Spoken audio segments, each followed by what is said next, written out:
Continuamos con la ponencia de Isabel González González. Es ingeniero técnico agrícola de la Universidad Politécnica de Madrid. Trabaja en el Ayuntamiento de Madrid desde 1992 y en la actualidad como jefe de la Unidad de Parques Históricos, Gestión de Parques, Jardines Históricos y Espacios Singulares de la Ciudad de Madrid, participando en proyectos de restauración y recuperación de los Jardines del Retiro, El Capricho, el Parque del Oeste y las Quintas de la Fuente del Berro y Los Molinos, entre otros. Tiene numerosas publicaciones y se presenta ella sola. Sí, yo creo que sí. Y después del día que nos hemos dado todos, he tenido que cambiar un poco este principio. Porque hemos empezado con Madrid, con Mariano, que nos ha contado un poco la experiencia de cómo se interviene en el arbolado en un parque histórico, teniendo como referencia Madrid. Y yo voy a volver a la tierra, después de publicidad, Andalucía, con esa gran cantidad de jardines históricos, porque mi idea era contaros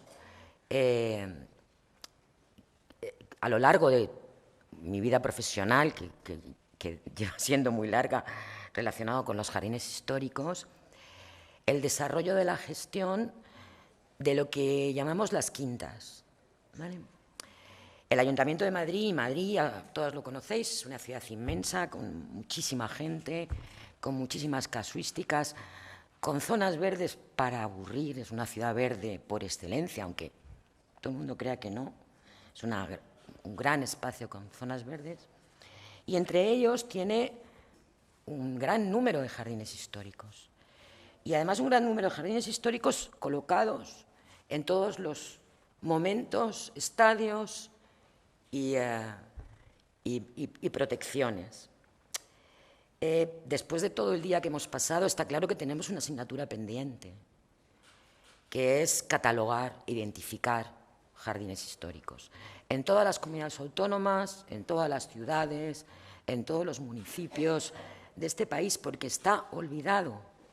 Es decir, se vinculan a las arquitecturas cuando en muchos casos los jardines tendrían que ser al revés. La arquitectura se tendría que vincular al jardín. Es decir, yo me he dado cuenta a través de todo el día de hoy, de la relación que tienen los ciudadanos de Béjar con su jardín histórico, o todo lo que nos ha contado de Portugal, que todos los que estamos aquí, que hemos venido porque nos interesan los parques históricos, tendremos que tener un compromiso de trabajar para identificar, catalogar y proteger los jardines históricos de nuestro país, que en todos los casos están mal protegidos. Y lo digo claro, están mal protegidos. Principalmente porque son espacios con una enorme fragilidad y sobre todo con una enorme variabilidad, y sobre todo porque necesitan, más que cualquier otro bien cultural, un trabajo multidisciplinar. Al final, lo que pasa, y lo que a lo largo de mi vida profesional he sufrido, es la separación entre el jardín y su arquitectura. Y eso ni hace bien al jardín, ni hace bien a la arquitectura, ¿vale? Esto no lo tenía yo previsto, pero es una reflexión que hago después de estar hoy oyendo a los diferentes ponentes que de alguna manera han reiterado mi opinión sobre esto, ¿vale? Nos hablaban de la fragilidad. El patrimonio cultural es muy frágil. Un jardín es doblemente frágil porque es una combinación perfecta entre elementos inertes y elementos vivos que se transforman a lo largo de toda su vida, a lo largo de un siglo, de 2, de 3, de 4, lo que os decía, en el Retiro no hay un árbol de su creador, ¿vale? Pero su importancia y su valor es ese espíritu, es esa estructura, es esos componentes que han ido cambiando durante el tiempo, y durante todo ese tiempo cada uno de esos cambios forman parte de su historia. ¿Vale? No es importante los restos que están del 16, sino también los del 17, su uso público del 18 y hasta su uso actual en el siglo XX. Entonces, es muy importante. Y sobre todo porque además esos elementos, esos jardines, son una fuente de riqueza y prestigio para cualquier lugar de donde estén, y todavía más ahora. Y está claro que, pues lo que hemos dicho todos, es objetivo de desarrollo sostenible, que eso es una cosa que todo el mundo dice y que ahora está muy de moda. Pues es verdad, es un objetivo del desarrollo sostenible de cualquier planificación que se está haciendo en la legislación europea y en la legislación estatal. Por tanto, es un reto del siglo XXI, es la identificación, el reconocimiento de ese patrimonio como un bien común y, sobre todo, indivisible. ¿Vale? Tenemos que luchar porque no se separen los jardines de sus arquitecturas. Un jardín sin su palacio, ¿vale? La Alhambra sin su arquitectura, la Alhambra se hizo para el jardín. ¿Vale? Es tan importante, es que no hay manera de separarlos. No puede ir la arquitectura por su lado y la jardinería por el suyo. No, es una cosa única. ¿Vale? Un palacio sin su jardín. Y es muy importante establecer esas categorías que la legislación nos da para protegerlos. Y tenemos la mala suerte, en este país tan estupendo, que en cada comunidad autónoma, en cada ayuntamiento, en cada diputación, esa legislación para proteger esos jardines es diferente. Pues agarrémonos a ella. Analicemos bien en nuestro territorio cuál es la legislación que va a proteger ese espacio y a por ella para clasificarlos, analizarlos, inventariarlos en cualquier tipo de protección, aunque sea muy pequeñita, aunque sea el plan general del pueblo, de la ciudad. No tiene protección histórica, ya la tendrá. Pero agarremos a cualquier tipo de protección para que esos espacios ajardinados con esa calidad de sentimientos se mantengan. Y mientras tanto, que ese periodo pueden ser muy largos, ¿vale? La administración, y yo trabajo para ella, es la cosa más complicada con la que te puedes enfrentar. Es importante plantear un plan de gestión y gobernanza.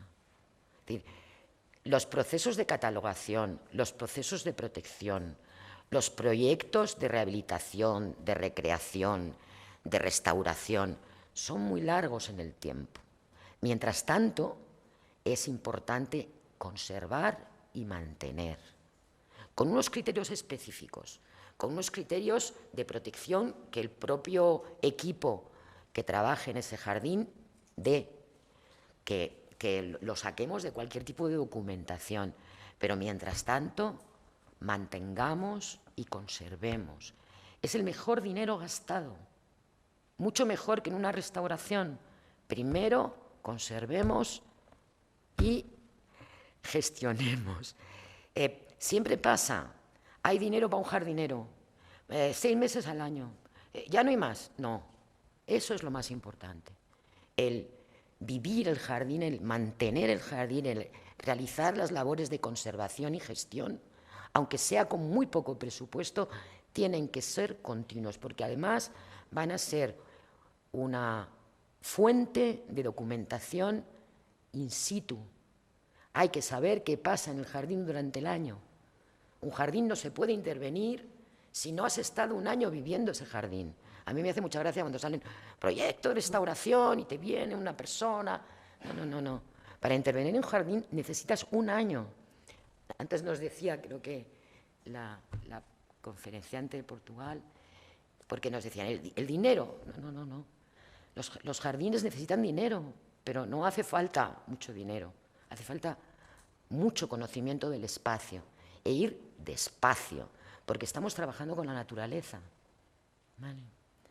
Es muy importante. Estamos trabajando por la naturaleza y, por tanto, no podemos correr. hay veces que tenemos que renunciar a hacer una intervención porque hay un elemento vegetal o una arquitectura que necesita tiempo, ¿vale? Y el tiempo cambia. Yo qué sé, creo que me estoy un poco alargando en esto, pero quiero que entendáis un poco cuál es el concepto. Por ejemplo, después de la famosa tormenta Filomena, en el Jardín del Capricho, que muchos conoceréis, cayeron una cantidad ingente de pinos pínea de copas enormes, ¿vale? Algunos que estaban sobre las arquitecturas, ¿vale? Pues llevamos un año cambiando la gestión de la arquitectura porque la arquitectura está moviéndose porque se insola de otra manera. Ahora le da el sol, antes no. Antes tenía una carga de humedad producida por esa copa que ahora no tiene. Y ahora tiene una grieta donde antes no la tenía. Bueno, pues eso es. Es decir, hasta la arquitectura en un jardín respira como la jardinería. Y se mueve, y se sitúa, y se resitúa, ¿vale? Pues nada, después de esta reflexión vamos a entrar en faena, ¿vale? Vamos a empezar a hablar de esas quintas del Ayuntamiento de Madrid, de las que en principio iba a hablar, ¿vale?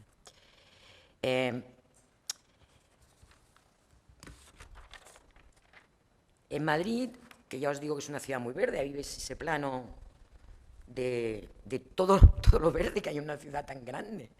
Y mantenemos una serie de espacios ajardinados de muchas categorías y edades, de mucho tiempo, y no tengo que decir que tampoco estoy muy orgullosa de la gestión de estos espacios, pero ahí están, ¿vale? Y he traído para vosotros cuatro espacios ajardinados que nosotros denominábamos quintas y que en los 4 casos son propiedad del Ayuntamiento de Madrid y funcionan como parques públicos, con todo lo que lleva consigo el ser parques públicos, ¿vale?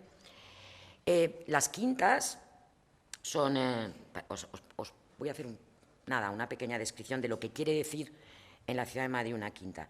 Es un espacio de recreo organizado territorialmente, normalmente a extramuros de las ciudades, que tienen una casa, un jardín y como complemento imprescindible una huerta, un bosque y una tierra de labor, ¿vale? En toda España, en toda Europa, hay este tipo de elementos de territorio, muchas veces vinculados a las posesiones de los nobles y ya en el siglo XIX vinculados a los nobles, a los burgueses, a la alta burguesía o a la industria. Esto no es nuevo, viene de la época de los romanos, ¿vale? Ya había esas villas suburbanas los romanos. Y en Madrid, cuando se empiezan a reorganizar y reordenar y están en todo el territorio, aunque solo del ayuntamiento hay esas 4, comienzan a datarse cuando Madrid se convierte en capital de España y comienza el proceso de formación de los sitios reales, ¿vale? Es un proceso muy interesante y bastante novedoso para la época, que también se repite en Milán, en Florencia, en París. Es esa ordenación del territorio circundante a la ciudad con este tipo de casas o espacios que llevan consigo este jardín o espacio ajardinado al lado de ese palacio, ¿vale? Yo qué sé, es en Madrid este desarrollo tanto en su zona oeste como en su zona este.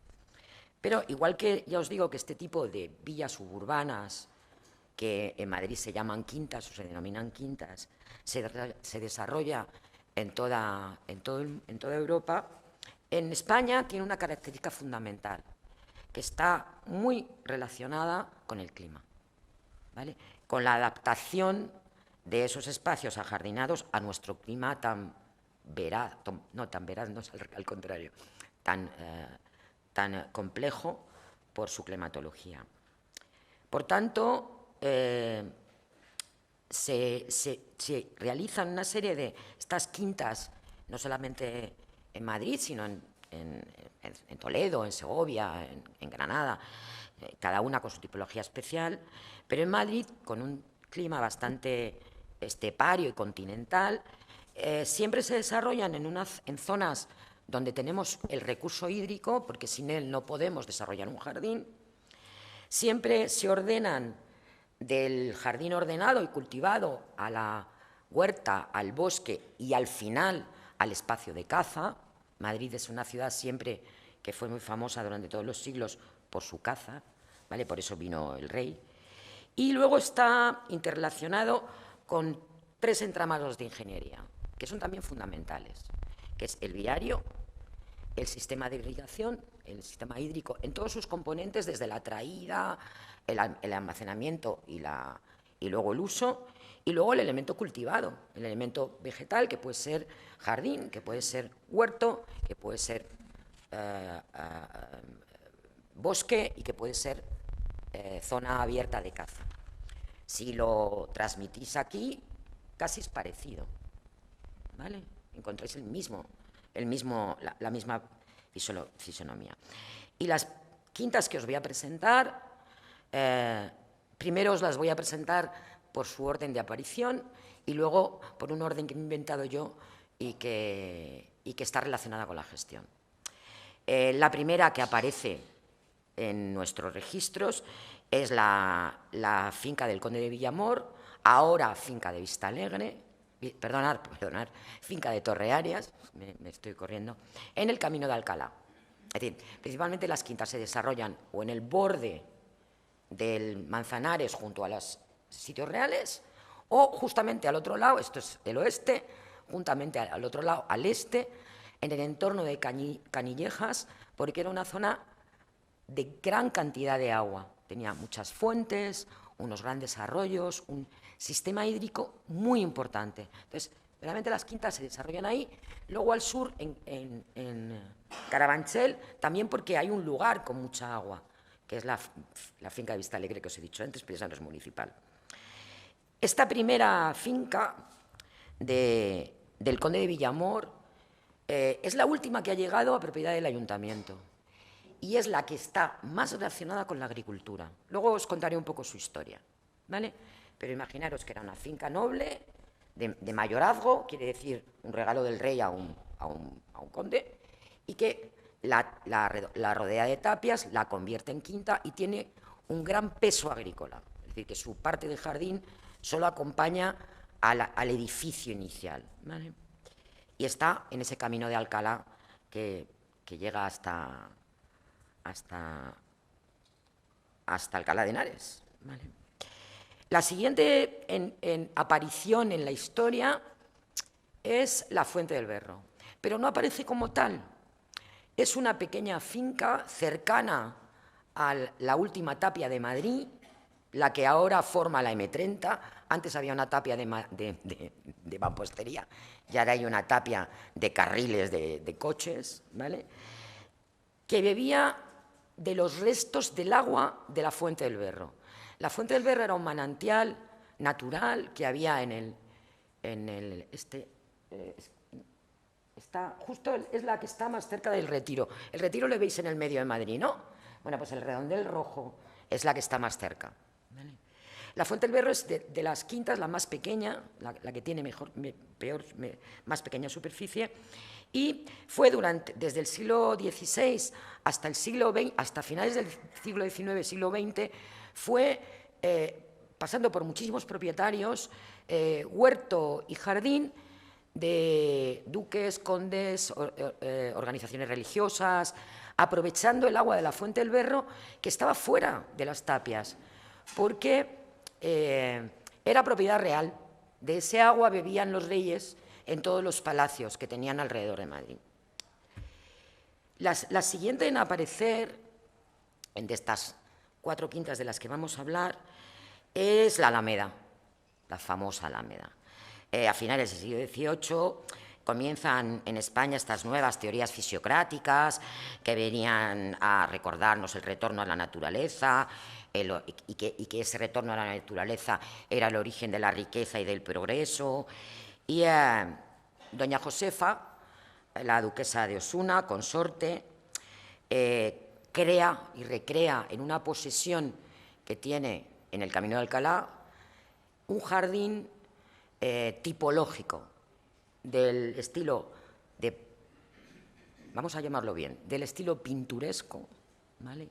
La moda, más moda en aquella época, para principalmente una experimentación científica y artística, ¿vale? Aquello es el colmo de la ciencia y de las nuevas ciencias, una agricultura en el entorno que compra muchas fincas de gran progreso, con maquinaria fantástica, una biblioteca estupenda, maravillosa y única, que es el origen de todo este jardín. Es decir, es el capricho, bueno, ya, es que no digo más, pero es porque yo le tengo mucho cariño, también es verdad. Y por último, tenemos una de las últimas quintas que se construyen como tales, que es la Quinta de los Molinos. La Quinta de los Molinos es una quinta construida a principios del siglo XX, ¿vale? Por un autor de todas estas que os he hablado. La única que tiene autor es la Quinta de los Molinos. Es un ingeniero, arquitecto, concejal, urbanista, que recorre Europa entera teorizando sobre urbanismo, que es César Cort, ¿vale? Escribe unos libros que, si los podéis leer, son muy divertidos y muy interesantes, sobre una teoría que él tiene y que está dentro de todas las teorías urbanísticas de principios del siglo XX, de la ciudad ruralizada, ¿vale? Él tiene la teoría de que en el entorno de las ciudades lo que tiene que haber son casas que tengan parte de agricultura y parte de jardín, pero que además sean una explotación que eduque y además que mantenga los oficios, que luego van a ser importantes para la ciudad. Y al lado de la Quinta de Torrearias, porque el conde de Torrearias era su amigo, compra propiedades, no solo esas, sino muchas más, es decir, que ha dejado ya ricos para toda la vida a toda su descendencia.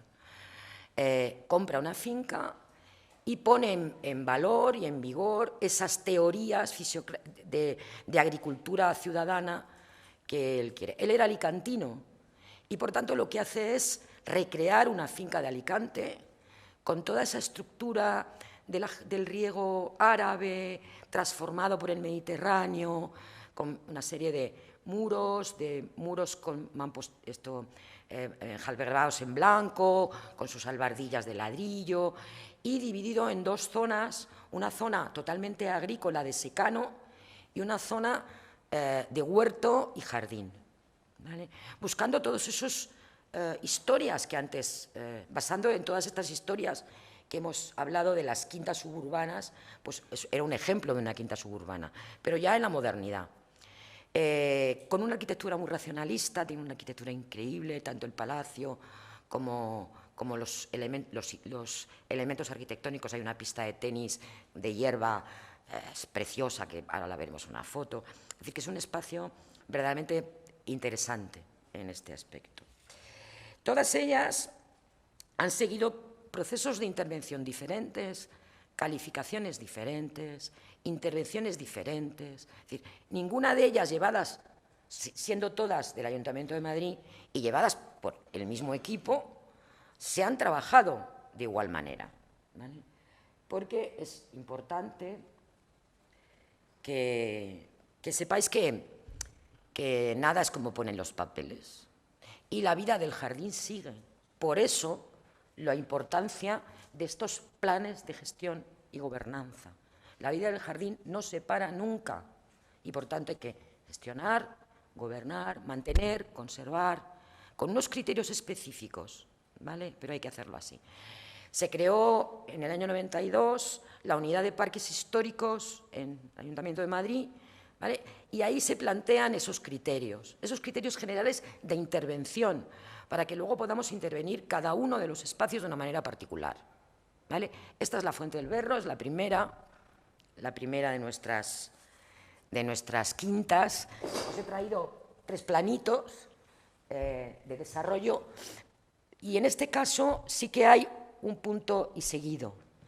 El jardín se empieza, o la quinta, se empieza a datar en el siglo XVI, pero verdaderamente lo que ha llegado a nosotros es una transformación que se hace a finales del siglo XIX y principios del XX de sus propietarios para hacer un espacio de juego y diversión que se llamaba Campos Elíseos, donde había un estanque y se cobraba la entrada, había un ese de baile, había una noria, etc. Se hace un diseño muy a la inglesa, con un elemento de agua muy importante, con ría, con lago, etc.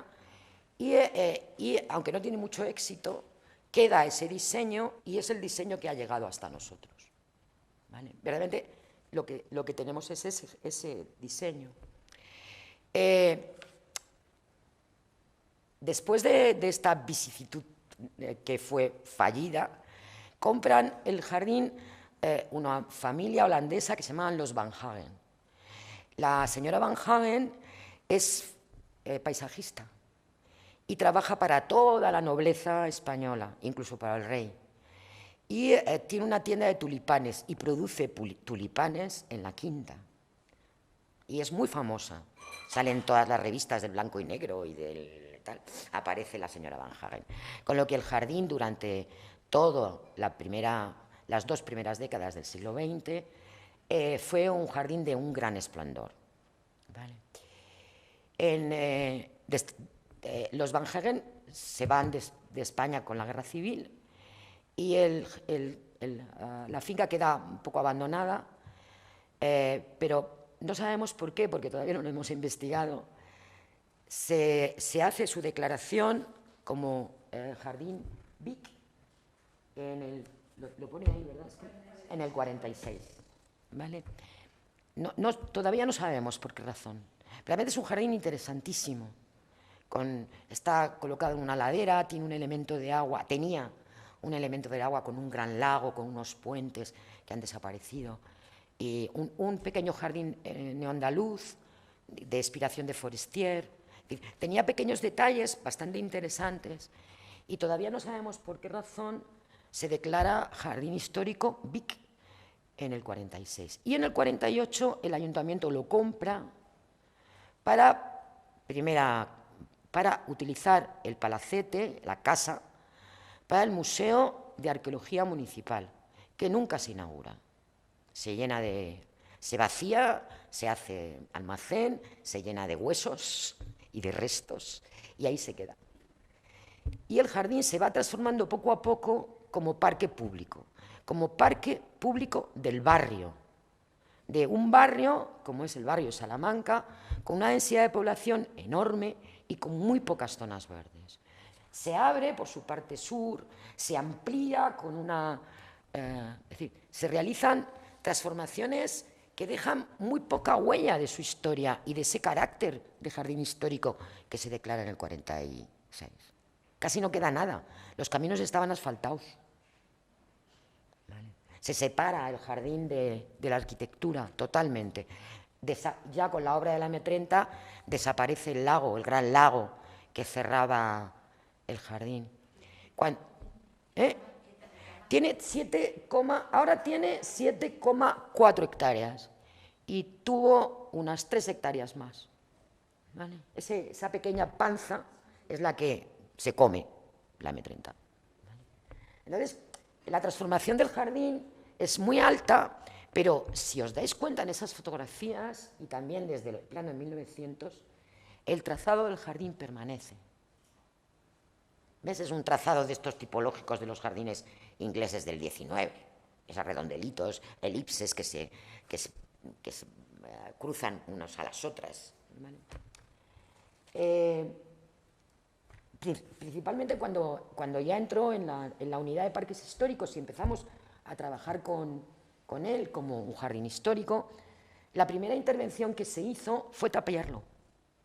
Tenía tapia, pero no estaba cerrada. Habían tirado parte de las tapias, estaba abierto por la noche, era un jardín público, tenía una zona de juegos infantiles, que tiene todavía. Y la primera intervención que hicimos fue cerrarlo. limitarlo. ¿Cuál es el límite de la Quinta de la Fuente del Berro? Todavía nos cuesta trabajo, ¿eh? Tiene vallas, se cierra por la noche y todavía el parque de al lado, Sancho de Ávila, para todos los vecinos es Fuente del Berro. Es decir, cuando te encuentras con un espacio de jardinado histórico, BIC, tan intervenido de una manera fallida, el bisturí es muy complejo. Hay que ir trabajando poco a poco. Entonces, lo primero que hicimos fue plantear todos los criterios, que luego hablaré de ellos, generales, que íbamos a trabajar todos los jardines históricos, fuera el Capricho, fuera la Fuente del Berro. ¿Vale? Daba lo mismo, eran criterios generales que establecimos, equivocados o no, pero que establecimos, de respeto a los materiales, de recuperación de los espacios del trazado del jardín, de gestión y mantenimiento de las especies existentes, ¿vale? De intentar no introducir nuevas especies hasta que no tuviéramos estudiado el arbolado. Plantaciones hacemos muy pocas. ¿Por qué? Porque la densidad de arbolado es tan enorme que lo que necesitamos es quitar árboles, no ponerlos. ¿Vale? Con lo que las plantaciones creo que de vez en cuando, esos herbáceas, sí, pero árboles, creo que el último árbol que plantamos en la Quinta de la Fuente del Berro fue hace 3 años. Ahora no nos queda más remedio porque el Filomena nos ha hecho la Pascua, pero son espacios con un arbolado súper consolidado y excesivo, ¿vale? Entonces, el primer trabajo fue ese cierre, esa identificación y hacer un inventario. Un inventario que era del momento. Cuidado con los inventarios, porque los inventarios son del momento y luego hay que realimentarlos. ¿Vale? Y el inventario fue un inventario cualitativo y cuantitativo, sencillo. Especies, perímetros, alturas, perímetro de copa, situación, por supuesto, ¿vale? No dimos un paso más por falta de tiempo. Luego ya se hizo un análisis de la seguridad, etcétera. Pero por principio hicimos un inventario muy sencillo. Anchuras de viario, elementos de evacuación de pluviales, sistemas hidráulicos que quedaban o los que había, etcétera. Y otra de las luchas fue el conseguir un mantenimiento integral. Es decir, que solo un servicio del ayuntamiento gestionara todo. Tardamos 10 años en conseguirlo. Es decir, hasta el año 2001, nosotros no llevábamos el riego ni llevábamos las instalaciones hidráulicas ornamentales. La llevaba otro departamento, otra dirección general, otro... No, ¿vale? Tardamos muchísimo en conseguir ese mantenimiento integral. ¿Vale? Esto que estoy contando para esto sirve para todos los demás, porque en el fondo al final planteamos los mismos criterios. Lo que pasa es que empezamos en otro sitio. Y en el año 2003, con una beca de la Escuela de Ingenieros Técnicos Agrícolas, hicimos un proyecto de restauración. Estuvo 2 años Isabel Guerrero trabajando en la unidad, dentro de la unidad, y desarrolló ese proyecto de fin de carrera además le dio una matrícula de honor, de lo que estoy muy orgullosa. Y hicimos ese proyecto de restauración, que hemos ido desarrollando con la conservación durante todos estos años, muchos. Y el año pasado hicimos el primer plan director.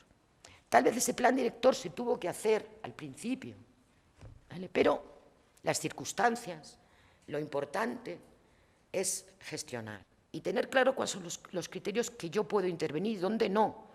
Hay sitios y lugares de la Quinta de la Fuente del Berro que están prohibidos, no se interviene, porque no están documentados, no se interviene, ¿vale?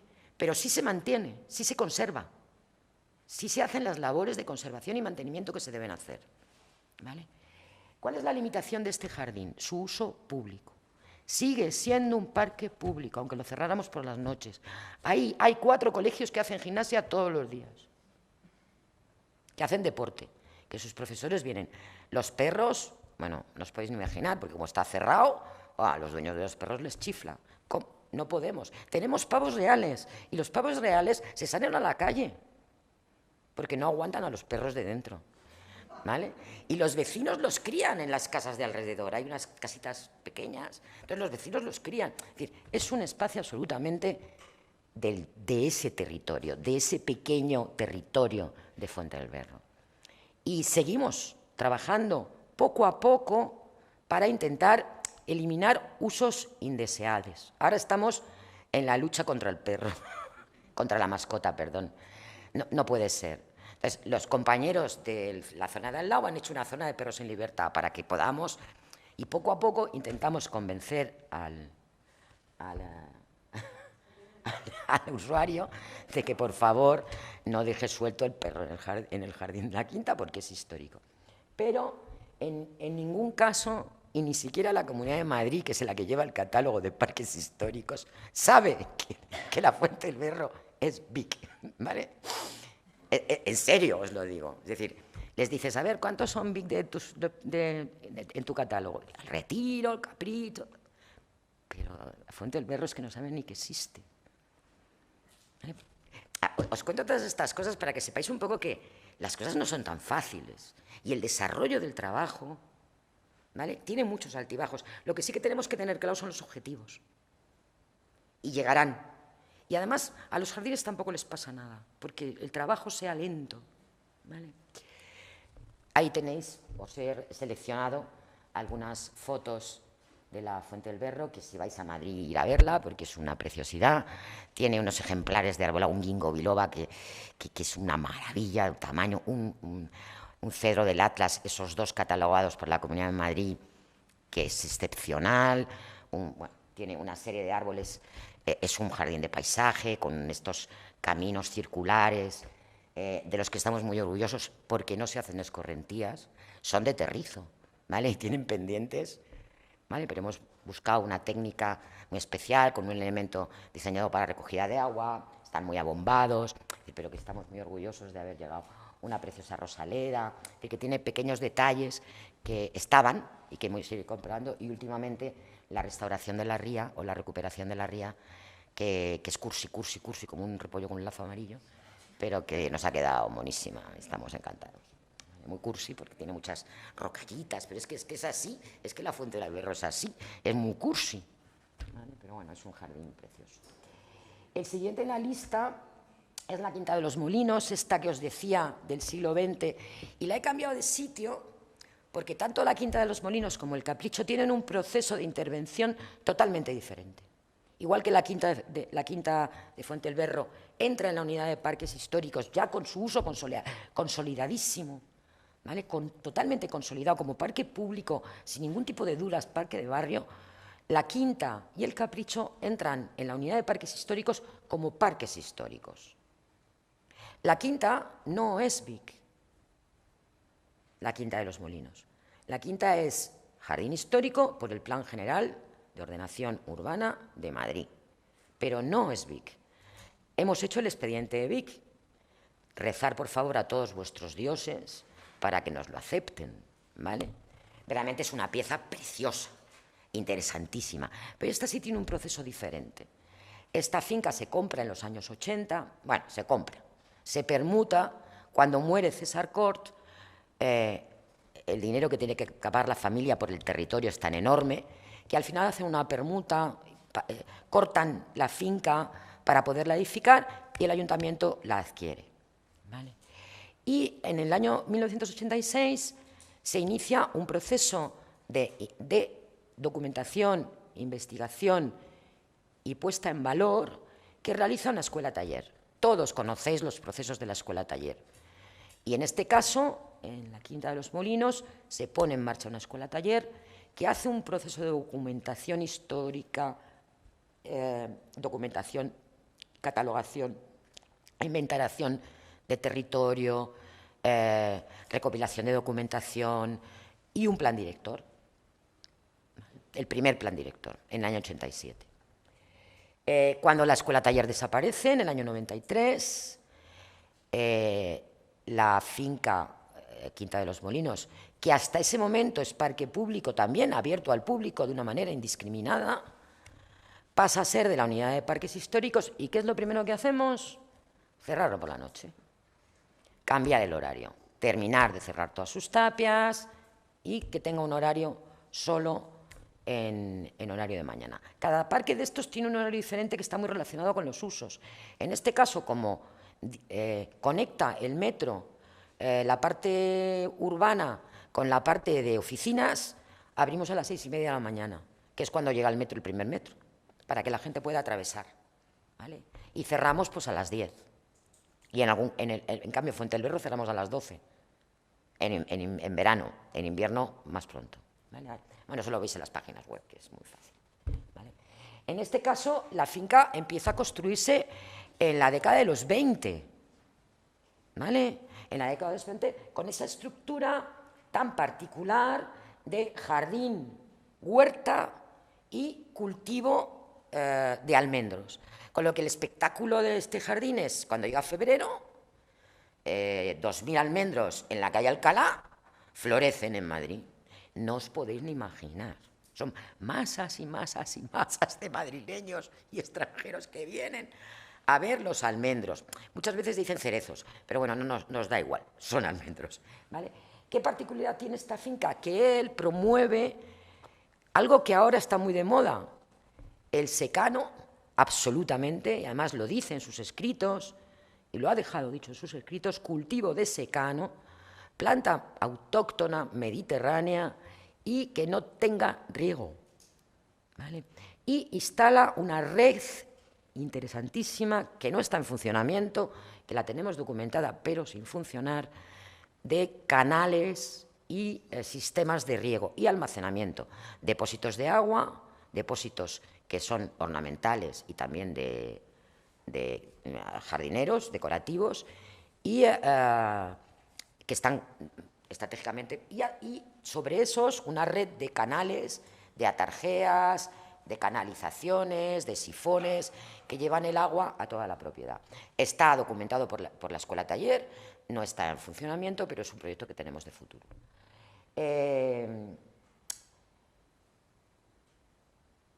Es un espacio interesante por su arquitectura e interesante por el tratamiento de su jardinería. Tiene una arquitectura racionalista impresionante, ¿vale? Unas piezas interesantísimas. Aquí, ¿qué hemos hecho? Desarrollar, con su plan de gestión y gobernanza, igual que en el resto de los parques, que los mismos criterios, desarrollar el proyecto del plan director que se hizo en la Escuela Taller, ¿vale? Introduciendo algunos cambios que se han producido por una mayor documentación. Hemos seguido documentando y han aparecido documentos que nos han ayudado a transformar un poco ese plan director. Ese plan director, en teoría, no es un plan director, no es una Biblia, ¿vale? Durante el proceso de gestión se van incorporando elementos de estudio, de documentación, de inventariación, que no estaban en el momento de hacer el plan director, porque el plan director es el reflejo de un momento, pero tiene que progresar en el tiempo. Lo que no puede ser es tanto tiempo, ¿vale? Y este año se ha vuelto a redactar otro plan director. Todavía no está aprobado, pero está redactado, ¿vale? Si no lo conocéis, os invito a que vayáis, porque os va a sorprender, ¿vale? Pero no ir en agosto, ¿eh? Que hace un calor tremendo, ¿vale? Hay que ir en primavera, en otoño, en invierno, porque verdaderamente secano, es secano tipo madrileño, ¿vale?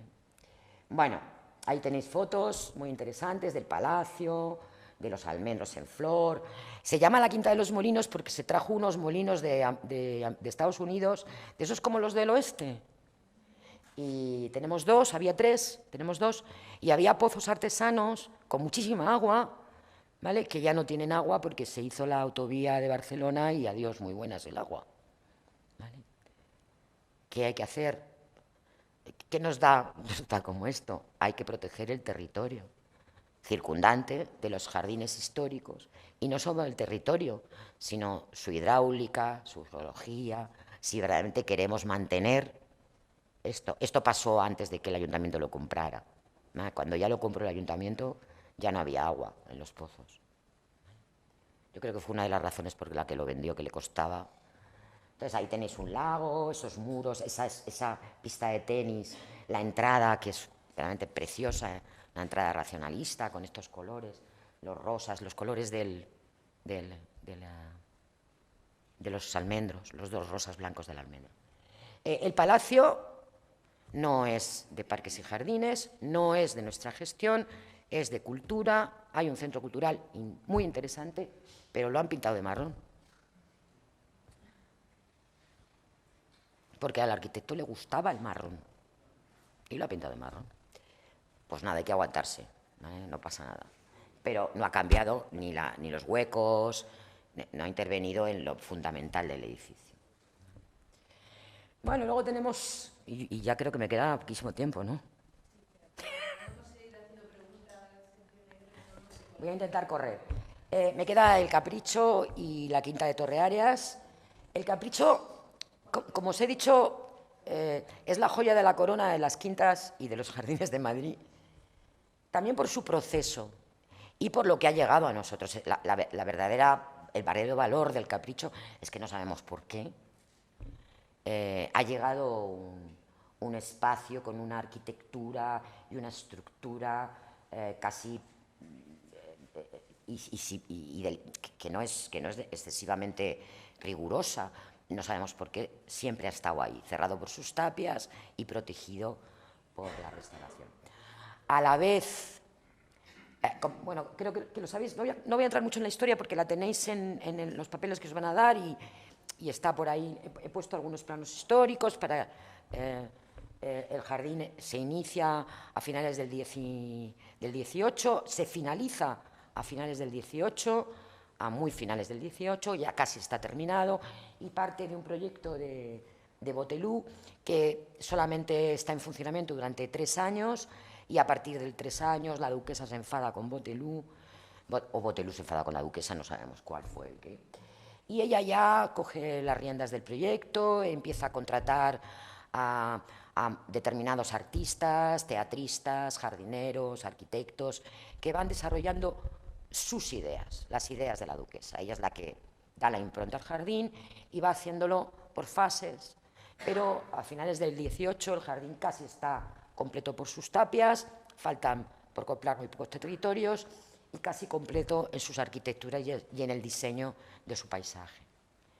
Tenemos una huella casi importantísima del jardín, que es el kilométrico. Todos lo sabéis, hay un el Estado hace a mediados del siglo XIX, y bueno, el que nos tocó, el arquitecto que nos tocó, hizo un plano maravilloso de cuando el jardín tenía pues casi un siglo, con lo que está en su pleno desarrollo, con lo que tenemos ahí una foto fija del jardín que nos ha ayudado a intervenir en el jardín. Pero desde 1794, que damos por finalizado el diseño del jardín, hasta ahora, por el jardín ha pasado de todo. ¿Vale? Y nosotros nos hemos encontrado con el resultado de ese tiempo, hasta la guerra civil. ¿Vale? Estuvo ahí el Frente de Defensa de la Ciudad, hicieron un refugio antiaéreo famosísimo y hubo un batallón de carros de combate ruso aparcado delante del palacio, batallones de soldados, etcétera, etcétera. El jardín, intentaron hacer un hotel en los años 60, realmente el jardín ha tenido muchísimas vicisitudes. Al final el ayuntamiento lo compra en el año 74 y tiene una fórmula de catalogación muy compleja. Está catalogado en el año 1934, cuando se crea el primer patronato de parques y jardines históricos de España, que su presidente era Javier Bintuysen. Él es el primero que cataloga jardines en España. Y antes que en muchos países de Europa, cataloga todos los jardines de España. Esas catalogaciones de los años 40 son todas de Bintuysen, más las que hace en los años 30, antes y después de la guerra. ¿Vale? Luego, por supuesto, entra en el catálogo de la Ley de Patrimonio del 84. Pero la Comunidad de Madrid se ha dado cuenta de que ha incoado un expediente del año 74 y, por tanto, ya no es bien de interés cultural, porque está incoado. Fijaros a dónde nos vamos con las catalogaciones. Es decir, ¿qué problema tenemos tan grave? Y que hay que solucionar todos, los que estamos aquí, los que trabajamos en la administración. El Jardín del Capricho ahora mismo está incoado el expediente desde el año 74 sin resolver y, por tanto, no es bien de interés cultural. Está catalogado, pero no es bien de interés cultural. Y le quieren catalogar como sitio histórico para proteger sus arquitecturas. Daros un palo en los pies. Es decir, la Comunidad de Madrid quiere catalogarlo como sitio histórico, no como jardín histórico. No, pues no lo sé. No lo sé muy bien, pero puede ser una huella de la catalogación, de cómo se catalogaban los bienes en la Ley de Patrimonio Histórico Español, ¿vale? Puede ser una huella, pero como... Es que me lo ha contado un abogado, y los abogados son muy complicados. Perdonad si hay aquí alguno, ¿eh? Como la incoación del expediente es como sitio histórico, no quieren revolver y prefieren hacerlo así, ¿vale? Y de paso, así están las arquitecturas. A ver, ¿alguien conoce el jardín? Es decir, las arquitecturas y ese jardín es una cosa sola. Son inseparables. Ni siquiera el palacio se puede deshacer. Es un palacio, es una casa solariega al exterior, una fachada plana con 4 ventanas, 2 óculos y tomas vientos, y por dentro es una fachada totalmente jardinera, es un paisaje, es parte de un teatro, ¿no? Es que el palacio es una mierdecilla, perdón. Perdón, por favor, por mi lenguaje, pero es que ya me caliento. Es decir, ¿os dais cuenta que también cuando hablamos de catalogar, de proteger, muchas veces nos encontramos, los propios gestores, con un montón de vicisitudes y problemas, ¿vale? Al final, el Capricho se catalogará como sitio histórico, no como jardín histórico. Y es una pena, porque es un jardín, antes que cualquier otra cosa. El proceso de restauración del Capricho es muy parecido al de la Quinta de los Molinos. Hay una escuela-taller que hace un trabajo espléndido de catalogación y documentación, del que todavía bebemos, ¿vale? Yo tengo una habitación entera llena de documentos, de fotos, de planos. Hay 4.300 planos del jardín. Hay hasta un plano de las raíces de un árbol. No os podéis imaginar, todos a tinta además, porque no había ordenadores entonces. Yo es que estuve en la escuela-taller. Y fotos, archivo histórico, archivo documental, arqueología, un plano topográfico de todos los elementos. Verdaderamente era la reina, el rey en este caso, de los proyectos del ministerio, y por tanto, pues económicamente estaba muy bien dotado y se pudo hacer muchísimo trabajo. La escuela-taller también interviene y consolida las arquitecturas y el jardín, y esta unidad de parques históricos desarrolla el proyecto, ese plan director, hasta el año 2001, que Caja Madrid, la Fundación Caja Madrid, nos incorpora una cantidad de dinero bastante considerable, recuperamos arquitecturas y planteamos, los funcionarios del Ayuntamiento de Madrid responsables del jardín, un uso restrictivo del jardín. Calculamos el aforo máximo que puede aguantar y le planteamos al ayuntamiento el que solo se abriera los fines de semana, que no tuviera luz artificial, por tanto no tiene farolas, ni juegos infantiles, ni nada, ni Cristo que lo fundó, y que no se pueda entrar ni con perros, ni con bicicletas, ni a comer, ¿vale? Y que se abriera sábados, domingos y días festivos. Desde el año 2001, ese es el régimen de usos que tenemos en el Jardín del Capricho, con un aforo máximo de 1.000 personas. No puede haber nada más que 1.000 personas. No se cobra, ¿eh? Pero hay un torno, entra la gente, sale la gente. El que entra, sale otro. Nos ha llevado a entender que hay 2 factores para que un jardín se mantenga y se conserve en buenas condiciones. Uno, la buena conservación, el que el jardín esté perfecto. Y 2, el controlar el aforo, el controlar la entrada. El que entra sepa dónde va, ¿vale? Ni una pintada. Eso sí, se nos cae de vez en cuando algún niño en un estanque. Perdonad la broma. Es verdad, no tenemos elementos. Es decir, hemos intentado, ponemos elementos para señalizar, pero hemos intentado tampoco provocar una alta cantidad de elementos ajenos al jardín. Hay una señalización muy pequeña, muy básica, muy corta, y hay muy poca señalización y interpretación. Es decir, queremos, y eso es una fórmula en nuestro mantenimiento, que el usuario descubra el jardín por sí mismo, que el jardín le diga algo, que le diga lo que tenga que decirle. El jardín tiene tanto peso, su arquitectura tiene tanto peso, que no hace falta muchas explicaciones. Hay gente que se inventa cada cosa que no os lo podéis ni imaginar, pero disfruta como un enano.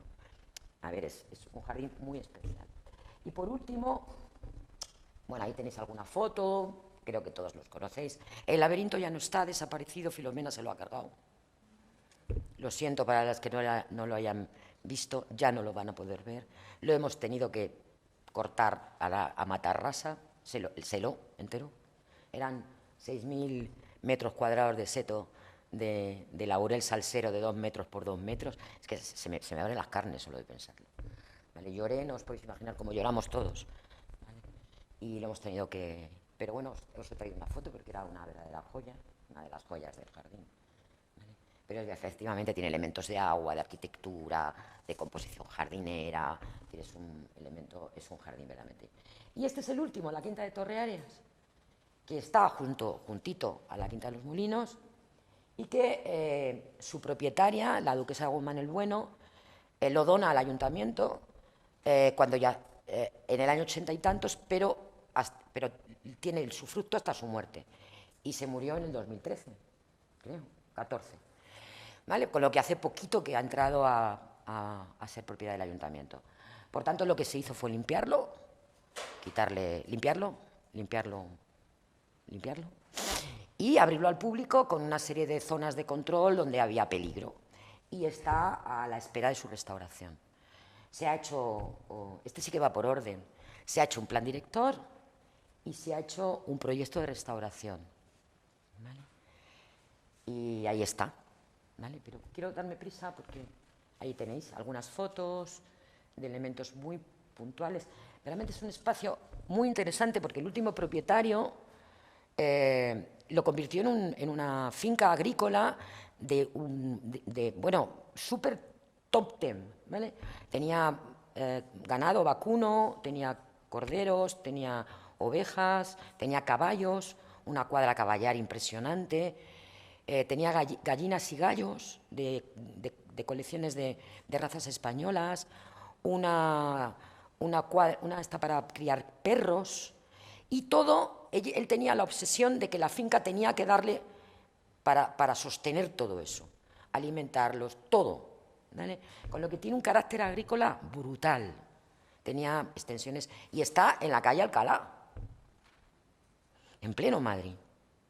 Es decir, que tiene todavía la huella de la agricultura en pleno Madrid. A mí me parece muy interesante. A mí ya no me toca, no me toca ya. ¿Vale? Pero verdaderamente es una finca. Ahora es muy interesante ir a verla porque es como una parcela abandonada, como si todavía... Y tiene ese gustillo de lo antiguo, de lo viejo, de lo abandonado, que tiene mucha gracia.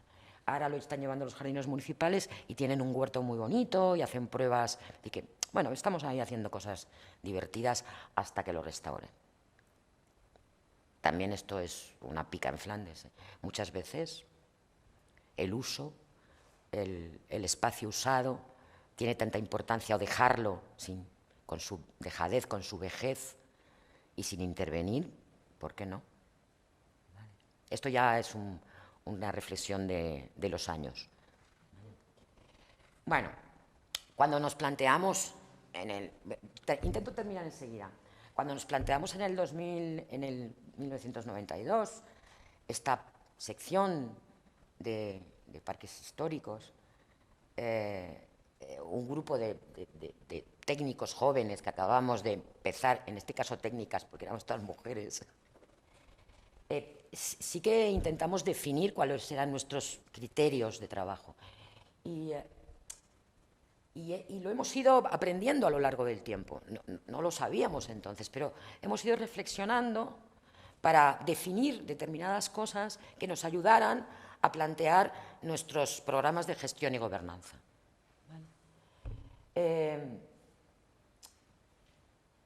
Lo primero es definir muy bien qué es restauración, qué es recuperación y qué es reconstrucción para nosotros, ¿eh?